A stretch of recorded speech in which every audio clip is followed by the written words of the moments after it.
কিন্তু একদমই বলবো না, সকাল সকাল ঘুম থেকে উঠে পড়েছে। আজকে ঘুম থেকে উঠতে অনেকটাই লেট হয়ে গেছে। যেহেতু আমাদের দুজনেরই শরীরটা একটু খারাপ, মানে কাল রাত থেকে দুজনেরই গা গরম, সর্দি, ঠান্ডা লাগা এসব আর কি।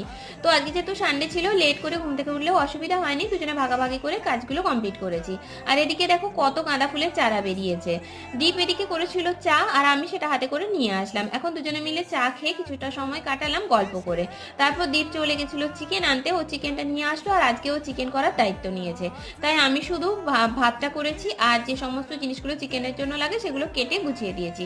এদিকে আমি ভাবলাম তাহলে ফ্রেশ হয়ে স্নানটা করে আমি পুজোটা সেরে নিই, তাহলে একটা কাজ এগিয়ে যাবে। তো তার জন্য পুজো করতে চলে এসেছি, পুজো কমপ্লিট করেছি। আর দীপ গেছে এখন আমার জন্য একটু ওষুধ আনতে।